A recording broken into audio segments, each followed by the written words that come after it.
Hello everyone, I hope you all are fine. So चलिए continue करते हैं हमारे एस्टेट कॉमन सेक्शन सीरीज़ को। आज है हमारा डे 8। स्टार्ट करेंगे हम moral development bye Lawrence Kohlberg. इसको कैसे याद करेंगे? देखो, मोरल का ले लिया हमने मो और कोल का ले लिया को, ठीक है। मो को मतलब इस तरीके से सेम सेम साउंड आ रही है तो ये ऐसे याद रह जाएगा, ठीक है। को मो कर सकते हो, मो को कर सकते हो, एक ही बात है। Moral development by Kohlberg. So ये थे अमेरिकन साइकोलॉजिस्ट, इंस्पायर हुए थे। देखो, मैक्सिमम टाइम आपको अगर ये दिखेगा ना कहीं पे कि किसने किसी से इंस्पिरेशन ली तो वो हमेशा प्याजे होंगे, ठीक है। क्योंकि सीडीपी में उनका बहुत अच्छा रोल है, किनका? जीन प्याजे का, ठीक है। तो इन्होंने भी इंस्पिरेशन जो मोरल डेवलपमेंट जीन प्याजे ने दी थी वहीं से इंस्पायर होकर इन्होंने दी है मोरल डेवलपमेंट थ्योरी। अब इसमें क्या है कि मोरल डेवलपमेंट जो है, इन्होंने बोला कि थ्रू आउट लाइफ हमारी जो चलती है, moral development through out life चलती है, यानी कि हम कुछ ना कुछ अच्छे विचार, अच्छे जो रहन सहन तरीके हमारे अंदर धारण करते रहते हैं। उन्होंने दिए कुछ कंसेप्ट्स क्या थे? जैसे मोरल डिलेमा क्या होता है? डिलेमा होता है, जैसे मैंने आपको विलियम शेक्सपियर के प्लेज में भी बताया है, जो ट्रेजेडी है उनकी, डिलेमा टू बी और नॉट टू बी वाली कंडीशन, टू बी और नॉट टू मतलब करे या ना करे वाली कंडीशंस, दो के बीच में फंस जाता है जब इंसान की करना चाहिए, मतलब उसका दिमाग कह रहा है कि हाँ कर देना चाहिए, मुझे ये सब हासिल होगा, लेकिन दिल कह रहा है, क्योंकि अंदर से वो अच्छा है इंसान, दिल कह रहा है कि रुक जाओ मत करो, मतलब ये डिलेमा वाली सिचुएशन। तो कन्फ्यूज़न होती है दो के बीच में। नेक्स्ट है मोरल रीजनिंग में क्या होता है कि हम रीज़न देते हैं एक को चूज़ करने के लिए, एक को चूज़ कर लेते हैं, उसके लिए हमारे पास वैलिड रीज़न होता है, ठीक है। मोरल रियलिज्म क्या होता है? रियलिज्म होता है कि जो रूल्स हैं वो फिक्स्ड हैं, यानी कि रियल हैं, बस रियल हैं, यानी कि गॉड्स की तरफ से आए हैं और बने बनाए हैं, उनको चेंज नहीं कर सकते, ऐसे लगा लो आप, ठीक है। रियलिज्म में होता है कि रूल्स जो हैं वो फिक्स्ड हैं। मोरल कोऑपरेशन क्या होता है? कोऑपरेशन होता है कि जब हम सहयोग करते हैं किसी को, यानी कि जो रूल्स हैं उनको चेंज किया जा सकता है, कैसे? बाय कोऑपरेशन, यानी कि अगर वो हमारी सोसाइटी के लिए अच्छे नहीं हैं या हमारे लिए हमको फील हो रहा है कि they are not good for us, ठीक है, तो हम उनको चेंज कर सकते हैं। फॉर एग्जांपल के लिए आप ले लो, देखो जैसे लेडीज़ पहले सिर पे दुपट्टा रखती थी, मैक्सिमम टाइम आपने देखा होगा, गांव में आजकल भी रखते हैं, ऐसी कोई बात नहीं है इसमें, ठीक है। तो दुपट्टा मतलब घूंघट करती थी, लेकिन अब धीरे धीरे जो है ना घूंघट हटता जा रहा है, आपने देखा होगा गांव में भी अब थोड़ा कम हो गया ये ट्रेंड। सो मतलब कोऑपरेशन आया इस चीज़ से कि जो रूल्स हैं उनको चेंज किया जा सकता है जो सोसाइटी के लिए ठीक नहीं है। मतलब इससे क्या होता था घूंघट निकालने से कि जो औरतें थी वो अपने आप को थोड़ा सा मतलब अपनी फीलिंग्स को और इमोशंस को एक्सप्रेस नहीं कर पाती थी, मतलब एक तरीके से उसकी फीलिंग्स को दबाना बोल सकते हैं हम, या उनको कंट्रोल करके रखना, ठीक है, ये था। लेकिन कोऑपरेशन से क्या आया कि हाँ वो भी अपने आप को प्रोडक्टिव स्किल्स में लगा सकती हैं, कुछ अचीव कर सकती हैं अपनी लाइफ में, ठीक है। तो ये था मोरल कोऑपरेशन। नेक्स्ट है इनका एक इम्पोर्टेंट है हेंज डिलेमा। हेंज डिलेमा क्या था? इनके हेंज नाम का एक व्यक्ति था, उसकी वाइफ जो थी बीमार थी, ठीक है, बीमार थी, तो वो केमिस्ट के पास जाता है और केमिस्ट के पास है उसकी दवाई जिससे वो ठीक हो जाएगी। लेकिन जो केमिस्ट है वो उसको बोल रहे हैं कि जो दवाई है वो बहुत ज़्यादा कॉस्टली है, मतलब जैसे 1,000 रुपये की बोली उसने, लेकिन जो हमारे हेंज हैं उसके पास सिर्फ 500 रुपये हैं, ठीक है। उसने रिक्वेस्ट की केमिस्ट को कि वो दे दे उसको 500 रुपये में, नहीं तो उसकी वाइफ की डेथ हो जाएगी, लेकिन जो केमिस्ट है उसको नहीं देता। तो हेंज के माइंड में आता है कि वो चोरी कर ले, मतलब केमिस्ट की शॉप से उसको चोरी कर ले रात को। फिर उसके माइंड में ये आता है कि चोरी करे या ना करे, मतलब इस टाइप का क्वेश्चन हमसे पूछा गया है, पर ये किससे पूछा गया है? ओनली मेल सैंपल से। 10 से 16 साल उनकी एज है जिनसे ये पूछा गया है अपनी क्लास में, मतलब हम पूछ सकते हैं इस टाइप का क्वेश्चन। ये ऐसे बना है कि क्या उसको चोरी करनी चाहिए या नहीं करनी चाहिए। अगर वो चोरी करता है तो उसकी मोरालिटी या उसके जो रूल्स हैं रेगुलेशंस उसने पूरी लाइफ सीखे हैं वो ख़राब होते हैं, और अगर वो चोरी नहीं करता है तो उसकी वाइफ की डेथ हो जाएगी, ठीक है। तो ये है एक डिलेमा। कैरोल गिलिगन नाम की एक साइकोलॉजिस्ट कह लो या क्रिटिक हैं, उन्होंने क्रिटिसाइज़ किया है इनकी थ्योरी को कि ये सिर्फ मेल सैंपल्स के लिए है, इसलिए उन्होंने इसको क्रिटिसाइज़ किया है। अब देखो लेवल्स ऑफ मोरालिटी, यहाँ से क्वेश्चन इंपॉर्टेंट बनते हैं। इसके लेवल्स ऑफ मोरालिटी हैं 3: pre conventional, conventional and post conventional. Pre conventional में क्या आता है? 4 से 10 साल के बच्चे, कन्वेंशनल में 10 से 13 साल के, और पोस्ट में 13+, ठीक है। प्री कन्वेंशनल में क्या होता है? जो मोरालिटी होती है आप इसको ऐसे याद करो, कन्वेंशन मतलब रूल्स या मोरालिटी आ गई हमारे अंदर, कन्वेंशनल मतलब हमने थोड़े से रूल्स सीख लिए यहाँ से, और प्री यानी कि उससे पहले तो मोरालिटी थी ही नहीं, तो नो मोरालिटी या आउटसाइड मोरालिटी। आउटसाइड यानी कि हमारे अंदर से नहीं आई थी, वो किसी के द्वारा बताई गई थी कि ऐसे रूल्स फॉलो करने हैं, और उसी को बोलते हैं हम डिस्ट्रीब्यूटिव मोरालिटी। अब आ गई मोरालिटी यानी कि कन्वेंशन आ गए हमारे अंदर, तो क्या आया, मोरल रियलिज्म। अब मोरालिटी तो आ गई, लेकिन उसमें कोई हम क्वेश्चन नहीं करते, इतनी समझ नहीं आई बच्चे के अंदर कि वो उन रूल्स के ऊपर क्वेश्चन कर सके, ठीक है। सो अनक्वेश्चनेबल मोरालिटी आई। अब है मोरालिटी आने के बाद उसमें थोड़ा सा हुआ अपडेट, 13 प्लस जो बच्चे हैं उनके लिए मोरालिटी ऑफ कोऑपरेशन। अब उनको थोड़ा थोड़ा पता लग गया कि रूल्स को चेंज किया जा सकता है अगर वो हमारे लिए अच्छे नहीं है, या मतलब किसी भी तरीके की हमारी डेवलपमेंट में हिंड्रेंस पैदा कर रहे हैं, तो रूल्स को चेंज किया जा सकता है। और ये क्या हुआ हमारे अंदर, इंटरनल मोरालिटी आई, यानी कि बच्चे के अंदर क्या, इंटरनल मोरालिटी आ गई। उसके अंदर से ये बात आई कि हाँ, जो मोरालिटी है वो हमें फॉलो करनी चाहिए, या रूल्स जो है फॉलो करने चाहिए या नहीं करने चाहिए, और करने चाहिए तो वो हमारे लिए फ़ायदेमंद है या हिंड्रेंस पैदा कर रहे हैं। तो अगर हिंड्रेंस पैदा कर रहे हैं तो उनको हटा देना चाहिए, ठीक है। अब ये थी 3 जो लेवल्स आगे, तीनों लेवल आगे पर्टिकुलर 2-2 स्टेजेस में डिवाइड किए गए हैं, तो टोटल 6 स्टेजेस हैं। देखते हैं आगे 6 स्टेजेस में देखो, फर्स्ट लेवल्स ऑफ मोरालिटी मैंने आपको बता दिया। लेवल्स ऑफ मोरालिटी में pre conventional, conventional and post conventional. अब इनको डिवाइड किया गया 2-2 में। फर्स्ट है obedience and punishment. Obedience and punishment क्या होता है कि जब बच्चा बिल्कुल छोटा होता है, उसको कुछ भी पता नहीं होता, रूल्स क्या होते हैं क्या नहीं होता है, मोरालिटी क्या होती है, अच्छे रूल्स क्या होते हैं, बैड क्वालिटीज़ क्या होते हैं, कुछ भी नहीं पता होता। उसको सिर्फ क्या पता होता है कि मैंने अगर कुछ गलत किया तो मुझे पनिशमेंट मिलेगी, ठीक है।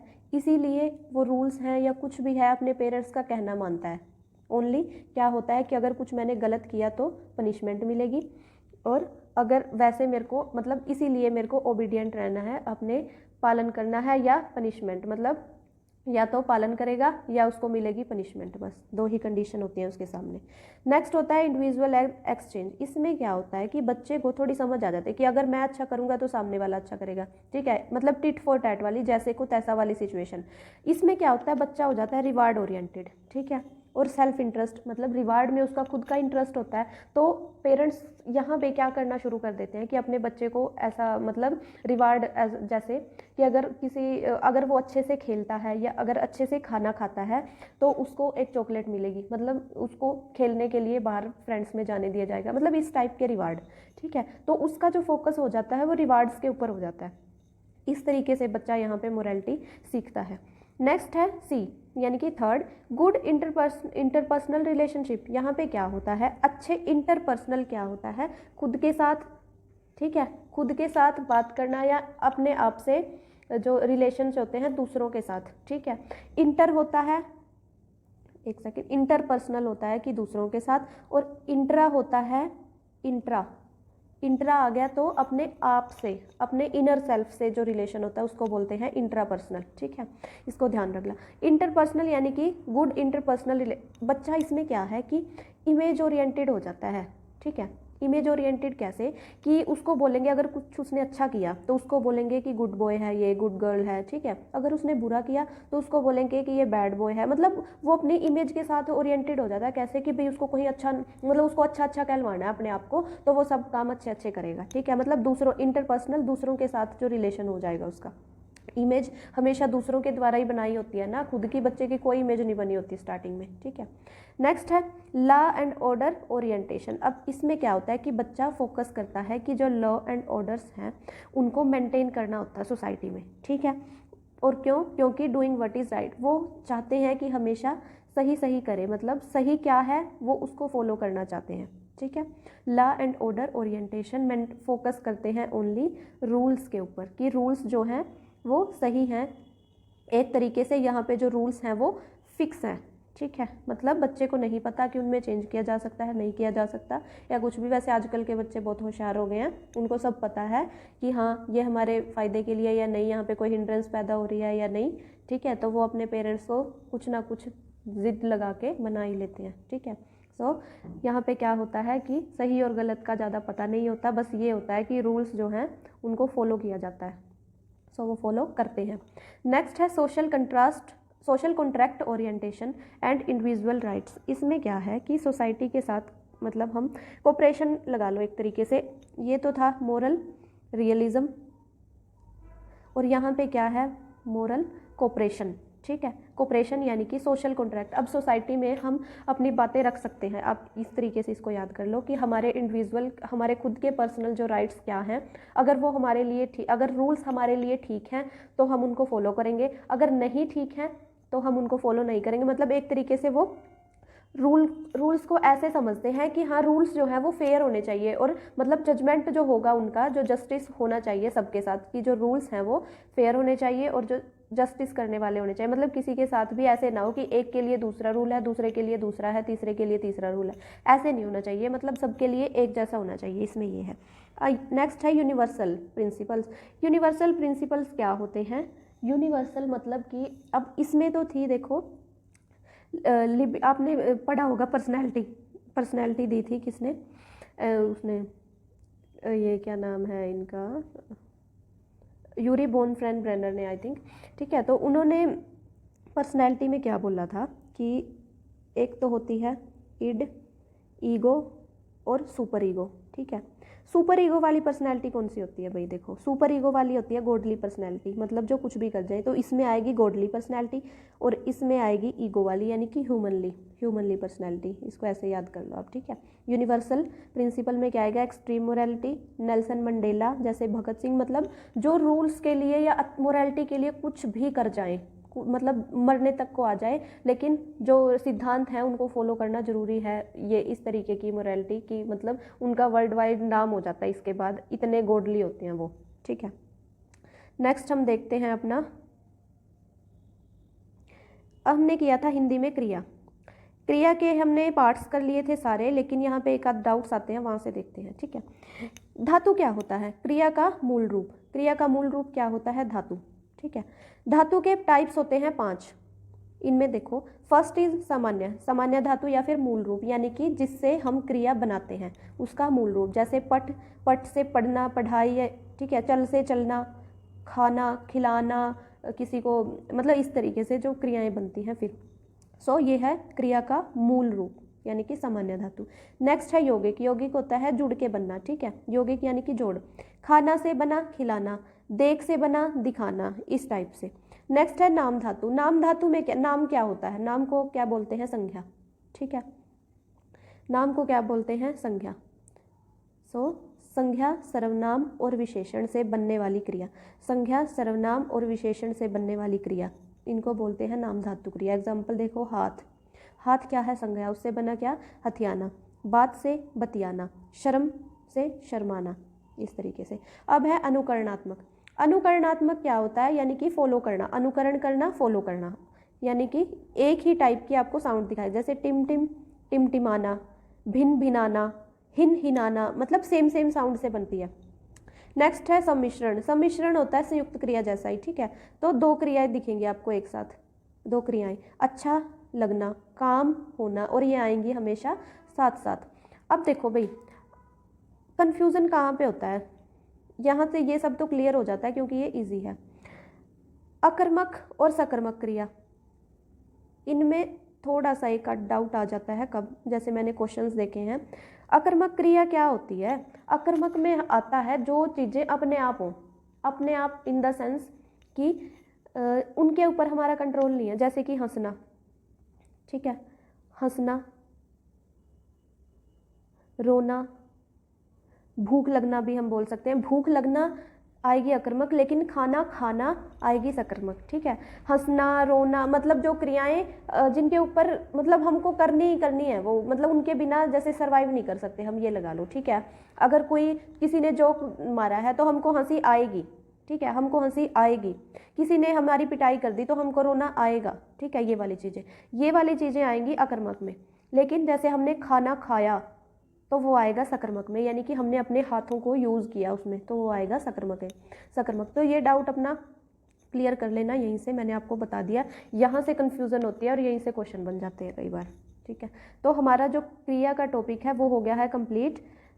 मैं आपको आज या कल इसके क्रिया के जो कुछ प्रीवियस ईयर में आए हुए क्वेश्चंस हैं वो टेलीग्राम पे शेयर कर दूंगी। टेलीग्राम चैनल का लिंक पोस्ट सेक्शन में आपको मिल जाएगा, आप वहाँ से फॉलो कर लो। नेक्स्ट देखते हैं, हमारा प्रेपोजिशन हमने स्टार्ट किया हुआ था इंग्लिश ग्रामर में। प्रेपोजिशन कुछ हमने कर ली थी, आज जो बाकी बची हुई हैं उनको देखते हैं और प्रेपोजिशन भी आज कंप्लीट हो जाएगा। सो देखो, प्रेपोजिशन ऑफ मैनर। मैनर में क्या आता है कि कोई चीज़ कैसे हुई, ठीक है, उसका करने का तरीका। अब है bye.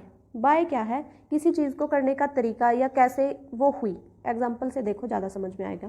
I travel by car, मतलब मैंने कार को यूज़ किया ट्रैवल करने के लिए, ठीक है। मतलब मीन्स क्या हुआ, मैनर ऑफ मीडियम या मीन्स ऑफ मीडियम क्या हुआ, कार।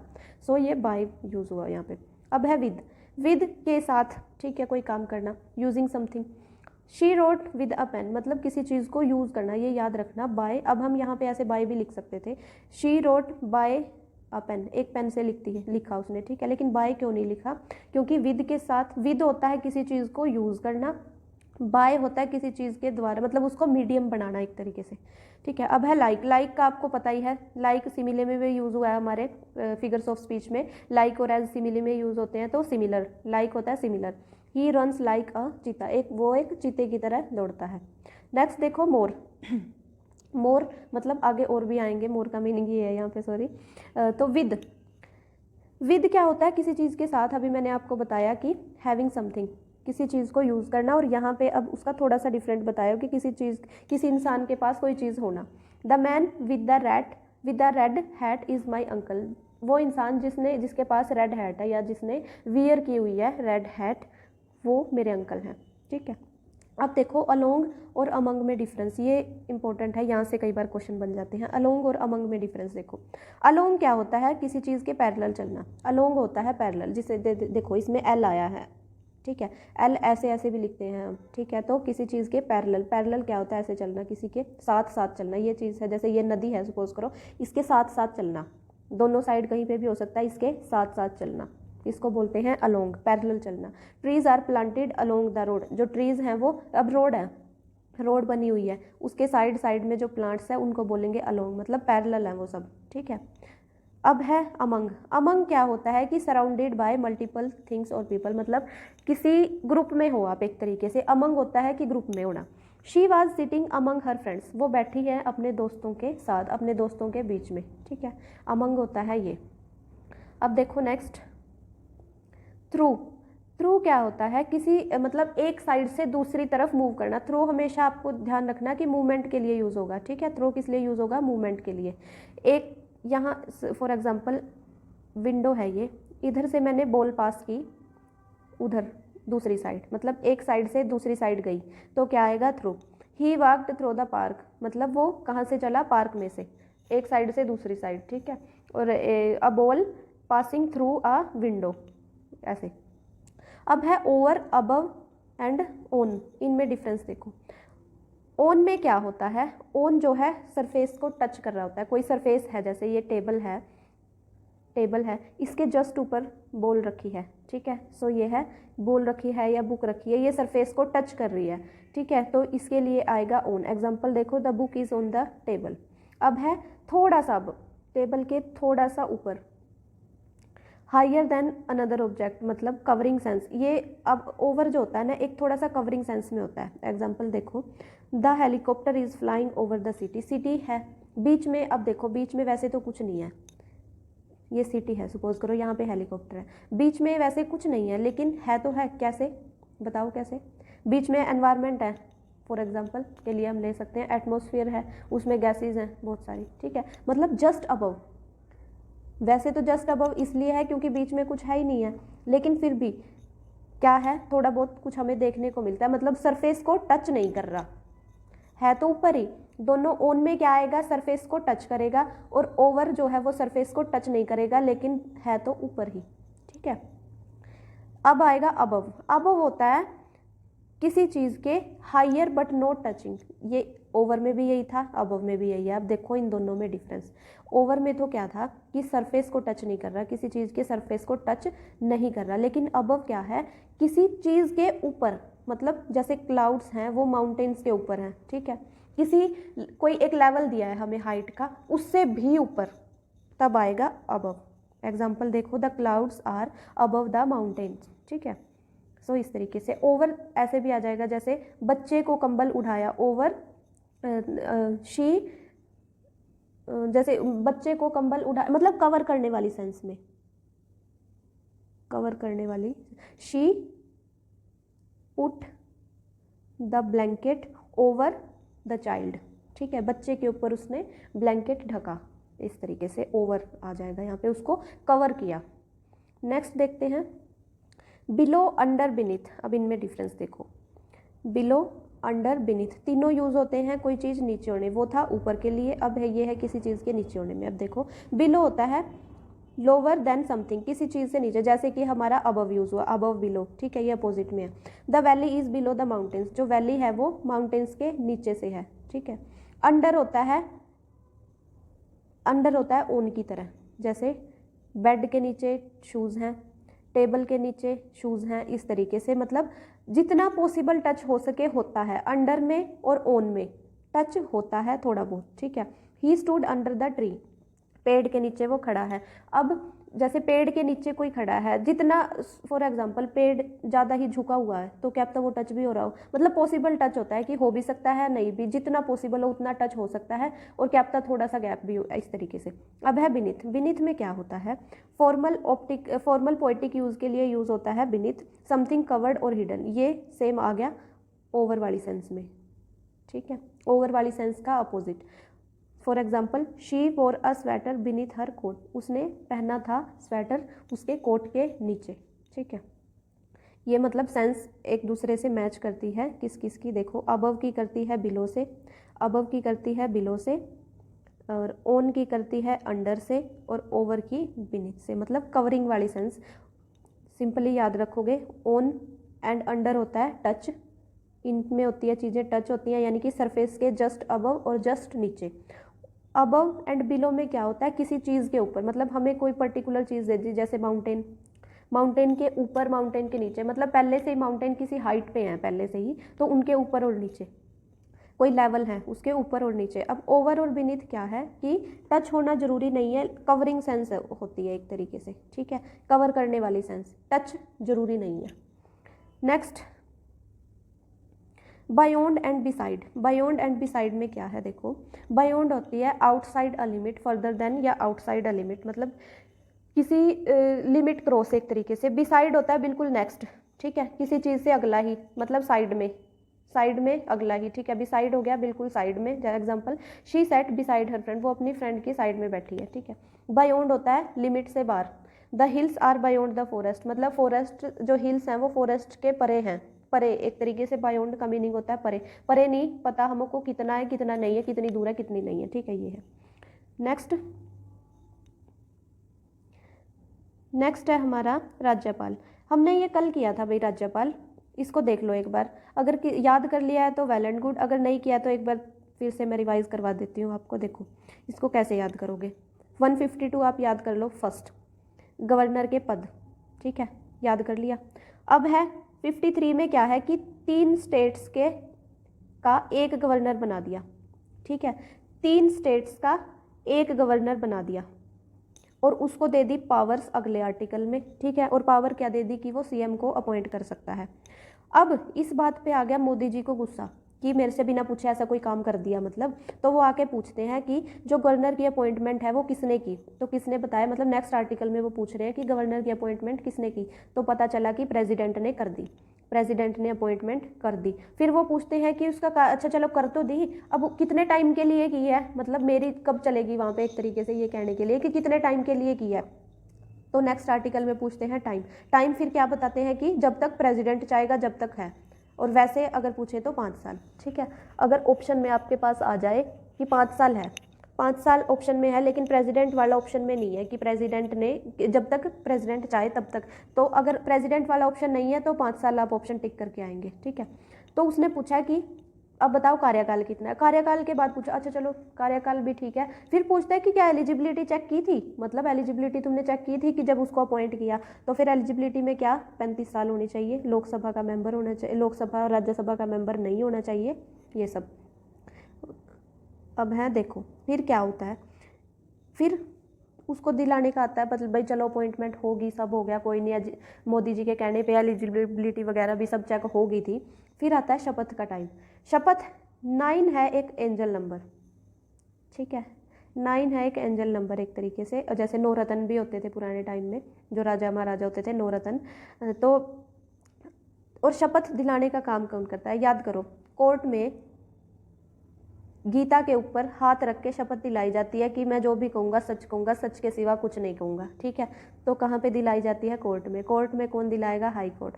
सुप्रीम कोर्ट तो सबसे ऊपर ही हो गया, ठीक है, यानी कि सेंट्रल लेवल पे। तो डिस्ट्रिक्ट्स में, ये सॉरी डिस्ट्रिक्ट नहीं, क्या स्टेट्स में क्या है, हाई कोर्ट, ठीक है।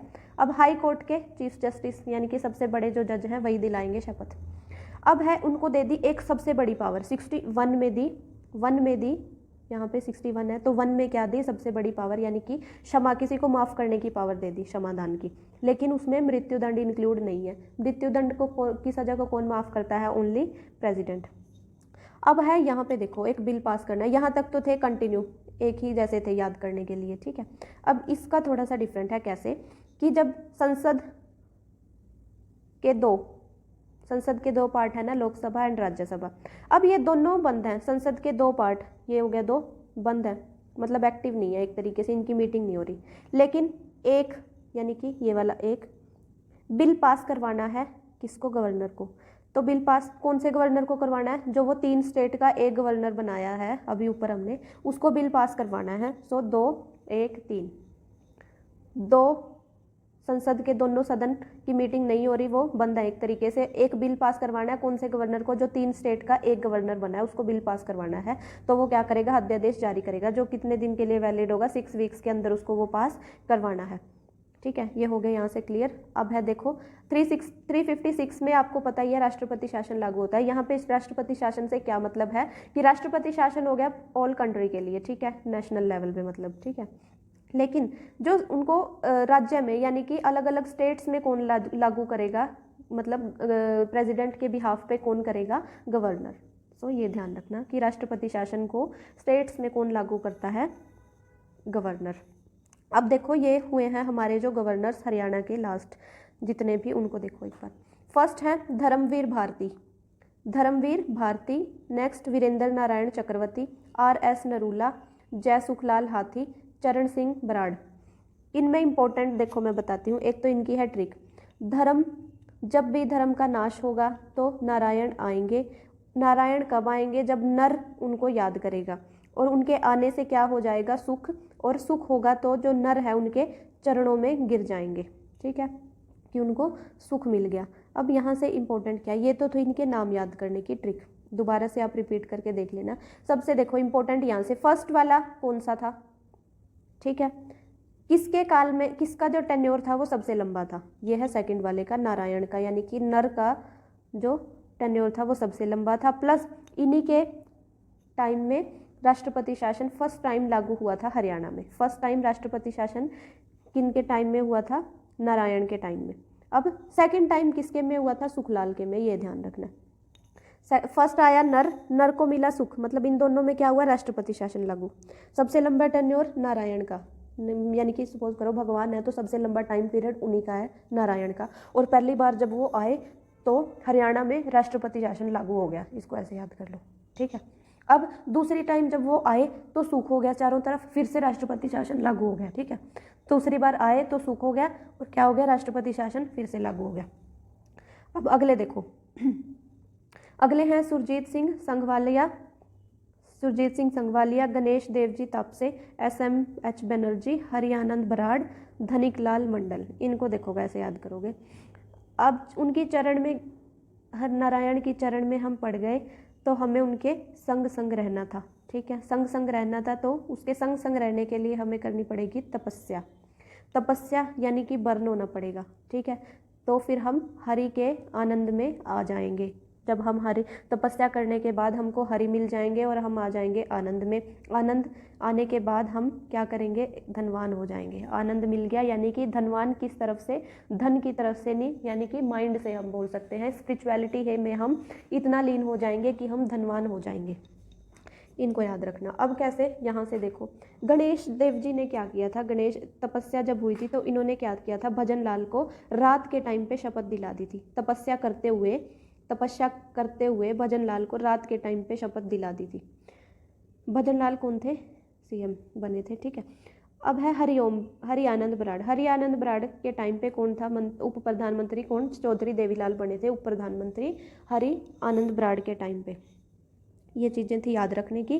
नेक्स्ट जो कुछ बचे हुए हैं वो नेक्स्ट वीडियो में हम करेंगे, क्योंकि एक साथ ज़्यादा हो जाएगा। बस एक रिक्वेस्ट है कि आप इनको साथ साथ याद कीजिए। मैं जो भी आपको करवा रही हूँ वो एग्ज़ाम ओरिएंटेड है, ठीक है, वो एग्ज़ाम ओरिएंटेड है, और वो अगर आप साथ साथ कर लोगे तो एग्ज़ाम में बहुत अच्छे मार्क्स आएंगे आपको एक भी ऐसा टॉपिक नहीं मिलेगा जो एग्ज़ाम ओरिएंटेड नहीं होगा, ठीक है।